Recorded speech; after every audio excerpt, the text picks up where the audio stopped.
What do you think 86 is really about? Is it war? Racism? Maybe class struggles? Or maybe a subtle fashion statement on how fabulous garter belts would look on perfectly respectable military uniforms. Yes. And no. Because underneath all of that, 86 is just the story of a rich girl with silver hair and silver eyes who gets to know a group of poor guys and girls with non-silver hair and non-silver eyes and develops a close relationship with them. Everything else is just icing on the cake. Or seasoning on the chips. But that's the kind of story that raises all sorts of difficult questions, isn't it? For example, how did Lena and the 86 get to know each other as equals when the social structures were rigged to promote inequality and resentment? How did Lena befriend the 86 when everything she did was perceived as hurtful and hypocritical? You might think the 86 were being difficult, but guess what? They had every right to be angry at Lena and at every other Elba as well. And even if Lena did show them some kindness, how do we actually know if she was showing genuine empathy or just superficial pity? Oh, and I haven't thrown in the criticism from people on her side of the fence as well. In short, how did Lena win when she was all set to lose? And more importantly, what can we learn from all of that?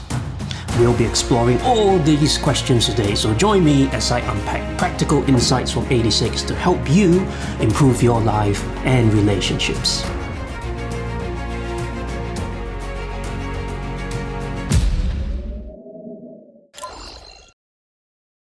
We start with the first 11 episodes of Season 1 that take us on the journey with our protagonist Lena. But where exactly is Lena journeying to? What exactly does she want? One way to figure this out is to look at Lena's transformation over the course of the story. Change and transformation of characters is crucial to any good story, and 86 is no exception. So a good place to start is at the end.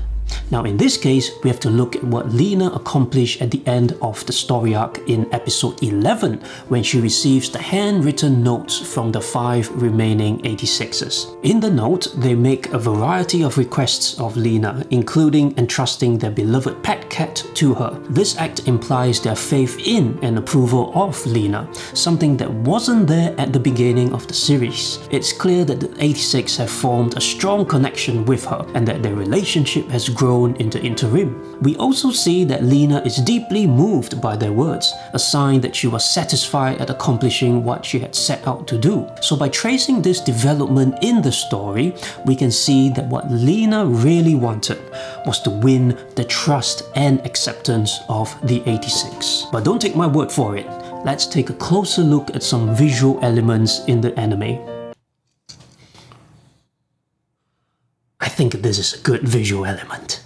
Visual elements in the story world serve to define our characters, reflect their values, and express their inner world in a tangible way. One such use of such visual storytelling is the presentation of Lena's bedroom. Throughout the anime, Lena's bedroom is depicted as warm and cozy, with sweets, plush toys, and warm lighting. This is a happy place that gives us clues about what Lena's really after. Her bedroom is decorated with her sketches of the 86, including a glass box containing sketches of the 86 who were lost in battle, adding a sense of intimacy between Lena and the 86. Now, contrast this with the studio shots of Annette's suitors in her lab. Professional photos only highlight the good stuff. They are staged, somewhat unnatural, and sometimes excessively edited. In short, they are fake in almost every way, just like the rest of the Republic. On the other hand, Lena's pictures of the 86 are personally hand-drawn, based on her interpretation representation of their actual voices. Even if they might be visually inaccurate,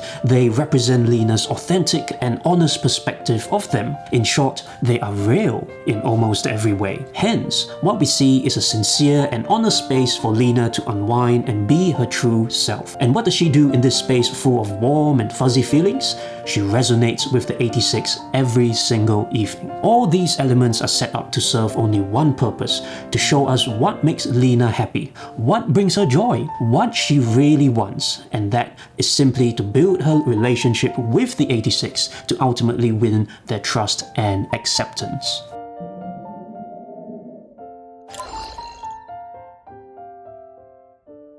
Okay, that sounds pretty straightforward. So why can't Lena get what she wants? Wanna know the answer? Well, you gotta smash that like button. Did you do it? Okay, so here's why. Early in the series, we see Lena trying her best, putting in the hours for her nightly chats with the 86, searching high and low just to find a map to assist the 86 on the battlefield, and even enduring ridicule from her fellow Elba for her attempts to stand up for the 86. As expected, all her hard work wins Lena the trust and acceptance of the 86. Except it doesn't. But why? Why can't Lena get what she wants? Despite all her effort, she still got chewed out by Theo in episode 4 for being pretentious and patronizing. It was a rude awakening. There was something she was missing, something stopping her from achieving her goal. You see, Lena had a weakness. In fact, she had 3 crippling weaknesses. Weakness number 1, her ignorance and naivety. On the one hand, while she wanted to develop a good relationship with the 86, her ignorance of the Republic's inner workings and its actual position on the 86 was sabotaging her efforts. The anime portrays this in the apparent utopia of the Republic. While everything is clean and ordered, it is also superficial and sanitized. This is meant to symbolize Lena's naivety and the ignorance of the moral decay of a republic that is rotten and filthy at its core. As Lena walks along the streets, she is portrayed as blending in as just another face in the crowd, an unwitting cog in the Republic's oppressive machine. The power lines she walks under are shaped like a net, symbolizing how she is trapped and enslaved in a society in denial, further emphasizing her ignorance of the truth. Such awesome symbolism. Lena's ignorance is also seen in her disconnectedness with the 86. How does the anime tell us that? By portraying entire conversations and battles from only one perspective at a time, in separate and distinct sequences with no crosscuts. The juxtaposition highlights the different worlds, different perspectives, and different attitudes between Lena and the 86. Because of this great chasm between them, she fails to truly comprehend who the 86 really are. Consequently, her inexperience and almost childlike innocence prevent her from discovering the dark truth behind the purpose and existence of Spearhead Squadron itself. As a result, this gap between what she thinks she knows and what she actually knows gives rise to weakness number 2, cognitive dissonance. And how does the anime show this? It's time to look at the flowers. We learned that the flowers in Lena's bedroom are a metaphor for her feelings of love, respect, and honor for the 86, the ideals she strives to uphold. The flowers are white Easter lilies, which symbolize purity and innocence, something Lena is trying to be. However, we see in episode 1 that the petals are falling, which tells us that although the flowers look good on the outside, there is actually something dying on the inside. Kinda like Lena, we are made to feel like there is more than meets the eye with Lena. Indeed, there is some inner struggle that is eating away at her soul. The truth is, Lena is experiencing an intense emotional struggle and a deep sadness in her heart as the military hierarchy and bureaucracy keep her in place to perpetuate the genocide of the 86, even as she disagrees with the hypocrisy and discrimination of the system. All these filthy hypocrites, rotten to the core. I'm not like them. Or am I? You bet she is! Lena herself is guilty of that as well, and that is weakness number 3, hypocrisy. Lena seems to be the only one who is making righteous pronouncements while being completely ignorant of the elephant in the room. For example, while all the 86 have long known of the Republic's plan for their systematic extermination on the battlefield, Lena is blissfully unaware of the sinister scheme. As a result, her care and concern in the first few episodes come across as nothing more than platitudes, patronizing at best and humiliating at worst. The worst part is that while Lena thought she was being nice to the 86, in reality she was just pitying them instead of empathizing with them. Wait, what? You see, pity is a feeling of sorrow for the misfortune, suffering, or distress of another, whereas empathy is the action of vicariously experiencing the emotions, thoughts, and attitudes of another. Pity stands at a distance and says, "I'm sorry for your pain," while empathy cries together with you through your pain. To pity is to feel for someone, but to empathize is to understand someone. But what's the big deal about being able to empathize with someone? Pulitzer Prize winner Samantha Power may have the answer. In her book, A Problem from Hell, America and the Age of Genocide, she writes, "All advocacy is, at its core, an exercise in empathy." In other words, there's a limit to how much you can help someone without empathizing with them. Essentially, empathy is love in action, and it comes from putting ourselves in the shoes of others to see, experience, and understand things the way they do.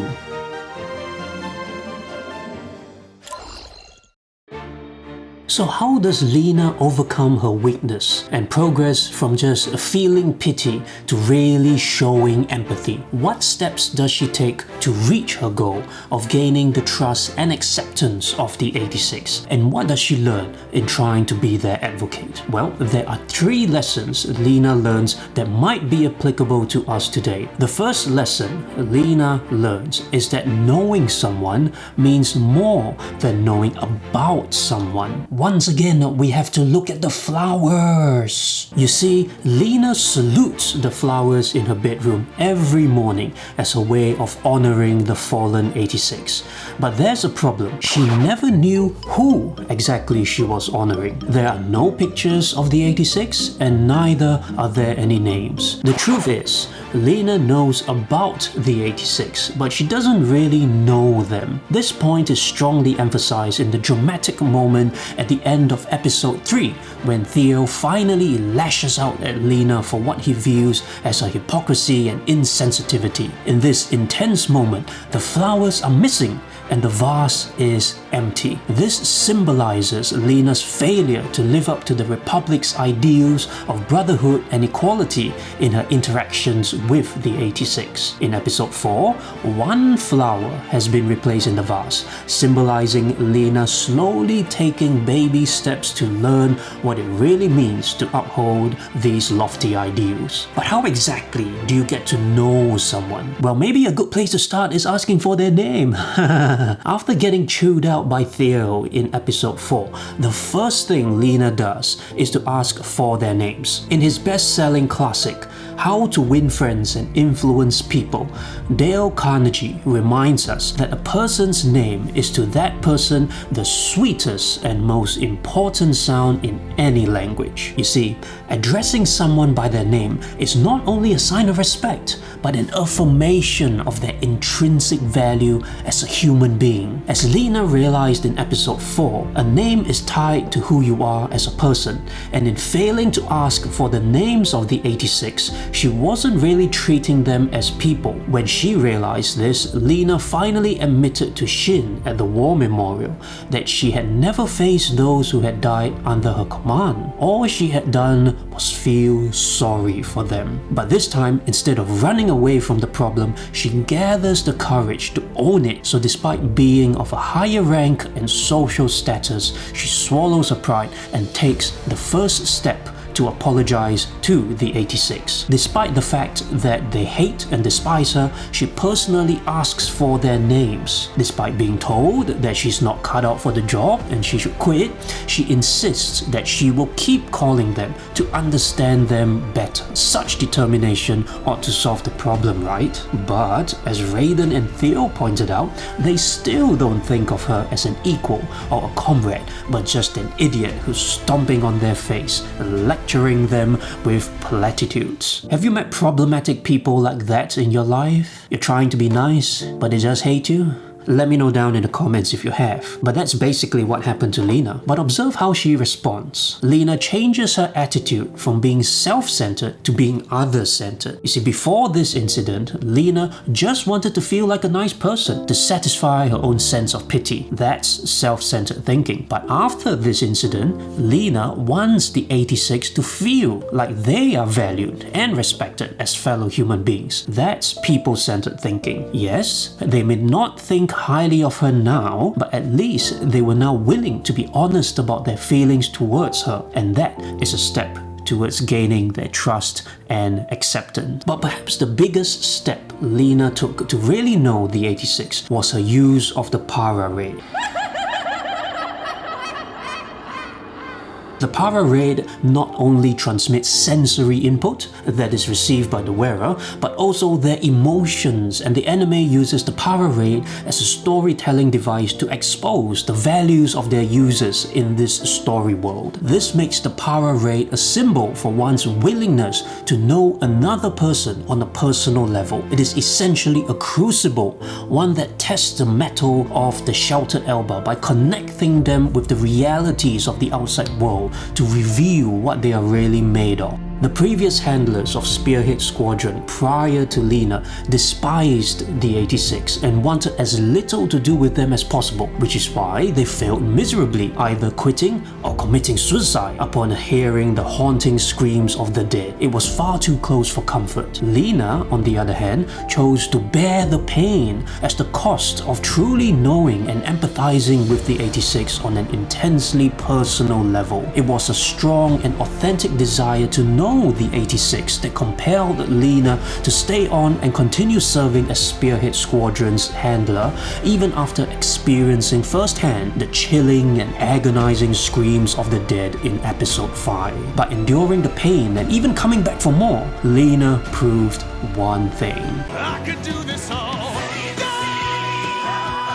In return, Lena earned the respect of the 86 and moved one step closer to her goal. Now, others may have called Lena a saint, but a real saint put it this way: I have found the paradox that if you love until it hurts, there can be no more hurt, only more love. Indeed, love is a powerful force that can overcome even the greatest pain. Do we shy away from the inconveniences and annoyances that come with getting to know someone different from us? We may be trying to get to know a new friend or support someone who is going through a tough time. And many times it's easier to just shy away from difficult people or awkward situations.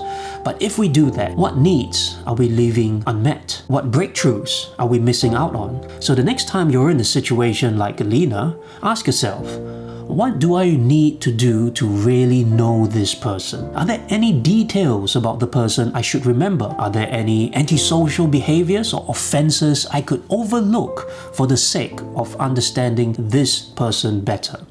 How can I come alongside this person in their suffering to show that I care? Hit me up in the comments if you've got any ideas from your personal experiences. I would love to hear your story. Now, the second lesson Lena learns is that the bitter truth still tastes better than a sweet lie. The anime does an excellent job contrasting the two distinct worlds inhabited by its characters. The world of the Albas is elegant, luxurious, full of creature comforts, yet suspiciously superficial. They have fake news, fake soldiers, fake ideals, fake education, fake cream, and a false sense of security. On the other hand, the world of the 86 is simple, shabby, mercilessly cruel, yet charmingly rustic in its own way. They have real chickens, real meat, real rivers, real friendships, real battles, and alas, real deaths as well. It is the proverbial fence between these two worlds that Lena finds herself sitting on, and it's within her soul that she must come to terms with the strange duality that characterizes each world. Which world will she choose to embrace? Now, the anime brings this choice to Lena in the guise of desserts and pastries, which Annette prepares for her. Not bad. The desserts symbolize the act of sugarcoating the inconvenient truth about the 86. Whenever Lena brings up the subject of the 86, Annette serves her these sweet treats as a way to distract her from the harsh realities of the war and lure her into a cushy R&D job with presumably better career prospects. It's almost like Annette is trying to say, "Hey Lena, why don't you forget about the 86 and just have a pudding?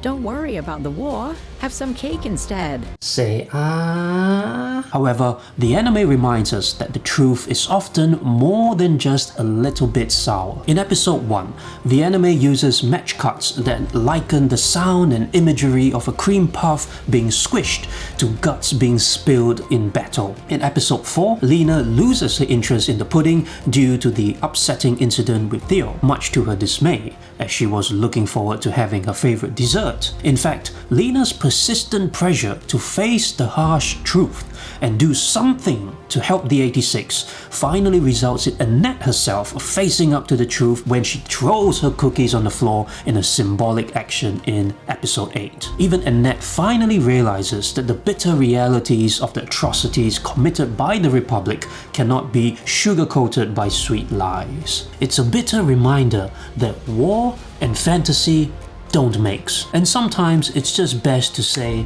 no to dessert. Apart from sugary desserts, the anime employs another metaphor to represent self-deception: the Revolution Festival, a time of joy and revelry. But by the time episode 7 rolls around, the reality of the sufferings of the 86 have hit Lena so hard that everything she sees is colored by anguish and sadness. From a little boy's piercing cries of agony as he tumbles to the ground, to the thick, rich gravy oozing out of a succulent cut of meat. Lena's imagination is overwhelmed by Kurena's graphic description of the horrific battlefield, even whilst walking through a bustling street market. All of this leads us to ask a necessary question: from rejecting the sugary desserts to avoiding the Revolution Festival, did treading this lonesome way bring any gain? Was Lena's choice of the arduous path worth the pain? As with countless other anime, the answer is found in something that can only be found in the night sky. Wanna know what it is? Well, you gotta smash that like button first. You did it? Awesome. Here's the answer: fireworks. And as with other symbols in 86, we discover a duality to the meaning of the fireworks. To the Republic, the celebrations highlight the denial in which its citizens are living in, with bright lights, drinking, revelry, street markets, and glamorous parties. The fireworks are just the expression of the mindless merrymaking of the Alba trying to forget that there is a war going on.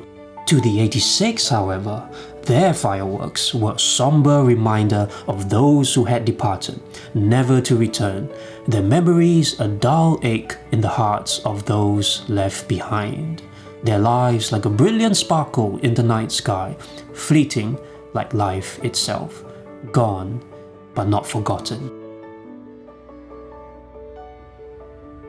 And though Lena's heart was heavy with sorrow for the 86, she found a moment of solace beneath the same starry sky, a tender and compassionate moment shared with Shin. In contrast to the Republic seeking to forget the war, Shin was worried that the 86 would be forgotten once they were gone, and asked Lena to never forget them.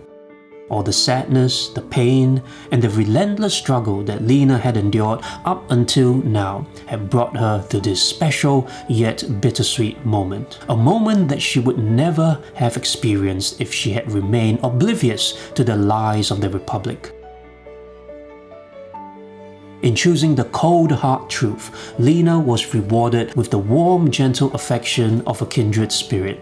By rejecting the tantalizing trash fed to her by the Republic and the temptation to sweep things under the rug, Lena learned that the truth, though bitter and painful, offered more joy and happiness than delectable deceptions. C.S. Lewis said it best when he explained that if you look for truth, you may find comfort in the end. If you look for comfort, you will not get either comfort or truth. Only soft soap and wishful thinking to begin, and in the end, despair. Are we lying to ourselves to avoid a problem?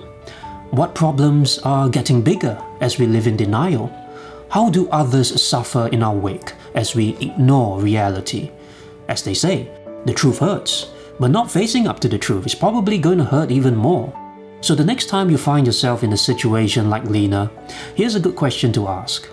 What truths do I need to accept now to help me get to a better place later? Let me know in the comments if you're going through something like that. It could be the truth about a personal battle that you're fighting alone, the truth about something that makes it difficult for you to connect with other people, or the truth about someone's situation that we have been overlooking. Accepting the truth is never easy, but it's the first step to a brighter future.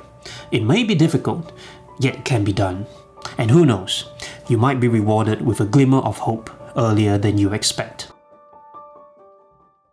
The last lesson Lena learns is if you want to make a real difference, you got to be willing to go all in. With each successive revelation about the extent of the racism, complacency, and stubbornness in the Republic, Lena realized that playing by the rules just ain't gonna cut it. If she wanted to help the 86, she would have to take things into her own hands, and we see how she becomes increasingly radical and extreme in her methods.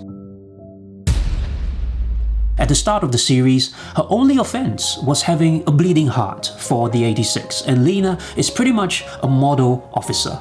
But by episode 7, she has resorted to full-on bribery to send fireworks to the 86.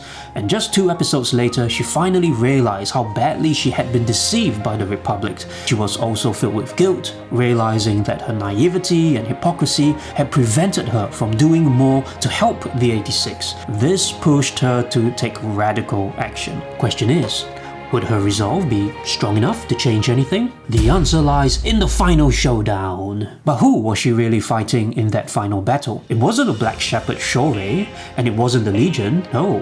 Her real opponents were Annette, Carlstyle, and Shin, because they were all trying to do one thing, to stop Lena from getting involved with the 86. Lena had to prove her mettle in the final battle, but she knew that a great reward could only be achieved with a great sacrifice. By playing the devil and guilt-tripping her frenemy Annette into helping her hack the artillery system, Lena finally proved her devotion to the 86 by risking her career, her friendship, and safety to save the final 586 from certain death. Lena showed us that we need to take massive and radical action to live out our beliefs, because, newsflash, not everyone in this world is going to share the same values as us. By doing whatever it took to get the job done, Lena earned the respect of the 86, she proved Carlstyle's cynicism wrong, and she demonstrated to Annette that it is possible to make a difference even when the odds are against you. Now, most of us will likely never face a life or death situation like Lena's, but the next time you find yourself in a similar situation, you might want to ask, how badly do I want this? And what massive action do I need to take to get it? Because when the odds are unrelenting, that's often the signal for us to get relentless. It might be putting in the hours, studying or training while everyone else is partying. It might be refusing to compromise on our personal ethics when everyone else is giving in. Or it might be swallowing our pride and apologizing to mend an important relationship. Sometimes it might feel impossible, but as author and coach Tony Robbins once said, if you can't, you must. If you must, you can. So get out there and give it everything you've got.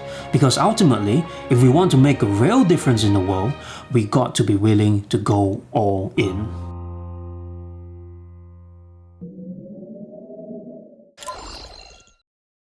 But beneath all the right words and actions from Lena lay a most essential foundation that determined her success. The answer to the all-important question, why? Best-selling author Simon Sinek, who also gave one of the most popular TED Talks of all time based on his book Start With Why, put it this way: people don't buy what you do, they buy why you do it. So why was Lena going to such great lengths for the 86? It's because of Shohei Nozen. He saved Lena's life and she personally experienced his courage and compassion. This formed an unshakable foundation for her belief that the 86 were truly human and had as much intrinsic worth as the Albas. In other words, Lena helped the 86 not because of who they could become, but who they already were. Her actions were motivated not by what she could get, but what she had already been given. By starting from a place of gratitude instead of greed, Lena's love for the 86 was able to overcome all obstacles and ultimately triumph. My dear friend, what is your why? What is your purpose and motivation? Have you found a strong reason to actualize your values in your daily life? How far will you go for what you believe in to make a real difference in your community today? Well, I'm not sure about you, but I think I figured out the secret to Shin's why and what the 86 were really living for. And ironically, the answer has something to do with death. Want to know more? Well, click this video here and let's find out. And if you've enjoyed this video, hit subscribe and click that bell for more insights from the world of anime to help you improve your life and relationships.